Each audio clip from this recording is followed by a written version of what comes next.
Estimado tutor y apreciados compañeros, saludos.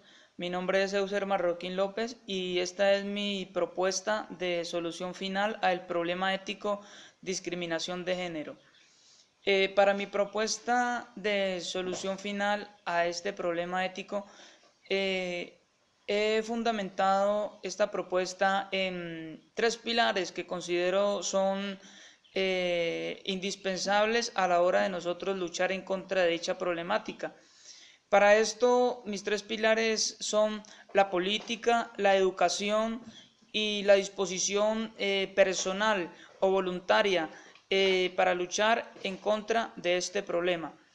Eh, como mencionamos en primer lugar la política, entonces vamos a entender por qué la política nos serviría o está relacionada con este tema.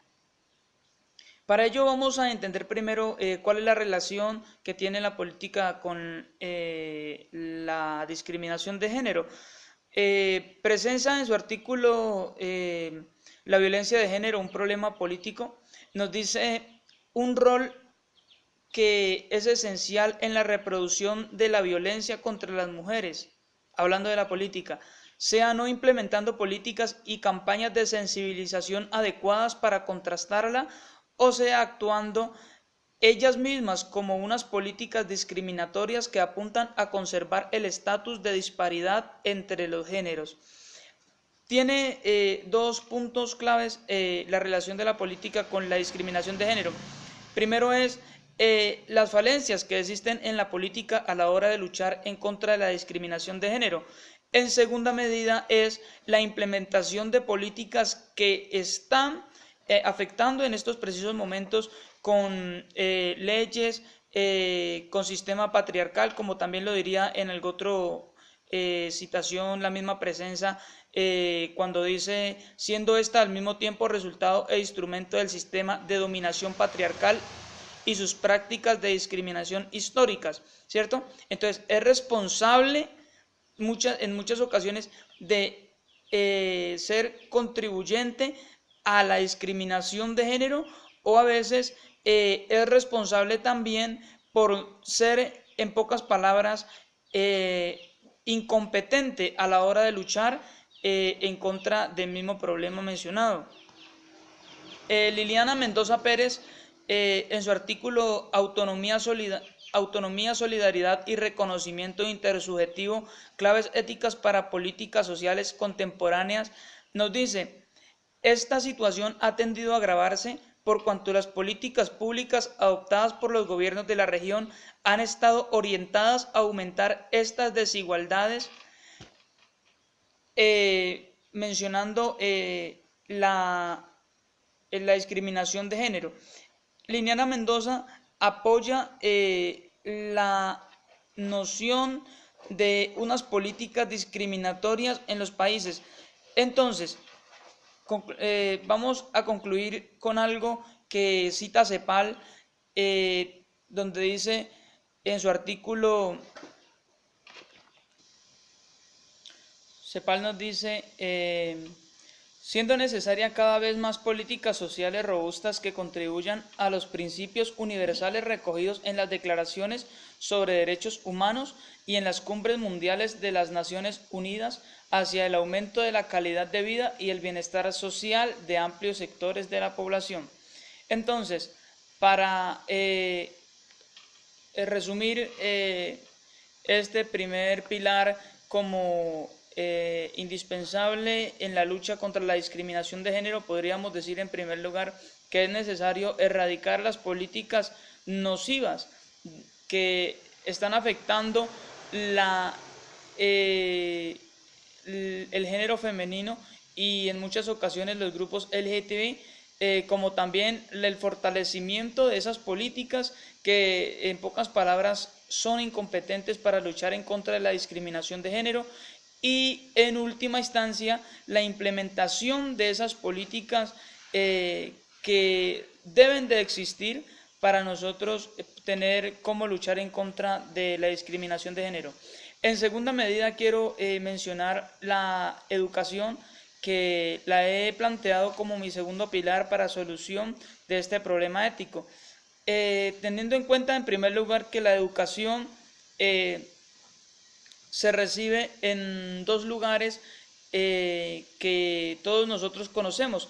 El primer lugar es el ámbito familiar, el ámbito del hogar, a donde Katia Cañola en su artículo La educación empieza por casa, nos dice que el ámbito familiar dice que es la primera educación o es el primer punto donde se recibe la educación y que en segunda medida la que se recibe en el ámbito escolar. Katy Cañola dice, si bien es cierto que la actual crisis de valores que existen en la sociedad obliga a establecer reformas educativas que paleen la decadencia social que se vive, de nada valdrán estos esfuerzos para mejorar la calidad educativa si no existe una preocupación por parte de los padres en educar correctamente a sus hijos. Es por ello que cuando hablamos de la educación, pues es inevitable involucrar el entorno familiar, entorno que pues resulta clave y en la aplicación de una educación que fomente la inclusión y la lucha en contra de la discriminación de género. Pero Esteban Mayoli dice algo que también nosotros podemos mencionar, dice, entendiendo la educación como medio específico del proceso de conformación de la personalidad social, también llamado proceso de socialización, la misma se convierte en un medio de fundamental relevancia al momento de conformar actitudes de tolerancia y respeto de la diversidad. Entonces, Katia Cañola reconocía que el primer lugar a donde se da la educación es el hogar, que desde ahí se debe iniciar esa educación. En segundo lugar, Esteban Mayoli reconoce que la educación en las escuelas, en los colegios, en las universidades, es un eje fundamental para poder desarrollar, dice, entendiendo la educación como medio específico del proceso de conformación de la personalidad social. Entonces, es necesario tener en cuenta que en estos dos escenarios se debe de crear esa educación necesaria para tener esa capacidad de entender al otro, de respetarlo, de amarlo y de aceptarlo como parte de esta sociedad. En última instancia yo quiero mencionar dos cosas que Jairo Mauricio Pulgarín decía en su artículo Filosofía y diversidad sexual, aportes para una lectura de la Constitución colombiana en clave de género. Él nos hace dos preguntas que yo quiero traer a citación en esta hora para concluir este punto de la educación como ámbito que puede resultar eficaz a la hora de luchar en contra de la discriminación de género. Él dice dos cosas en forma de pregunta. ¿Está formando el sistema educativo futuros ciudadanos respetuosos de la diferencia y de la dignidad humana? ¿O más bien, son los espacios escolares el epicentro social del reforzamiento del prejuicio y del odio hacia las minorías sexuales? ¿Cierto? Entonces, Jairo Mauricio Pulgarín nos trae a pensar a nosotros que en los colegios, ¿qué se está fomentando? Si el odio o el respeto o la inclusión a las minorías sexuales, ¿cierto? Entonces, es necesario desde la educación luchar en contra de esta problemática de discriminación de género. En última instancia yo quiero traer antes de pasar al último punto, recordar que en este punto de la educación es ahí donde nosotros podemos recordar la situación o el caso de Sergio Urrego, donde nos dice que Sergio Urrego fue discriminado, fue excluido hasta el punto que él tomó la decisión de suicidarse. Entonces, vale la pena resaltar esto. Como último pilar de solución, de propuesta de solución final al problema ético, quiero traer a citación y exponer la necesidad que hay de que cada persona se disponga a contribuir en la lucha contra la discriminación de género.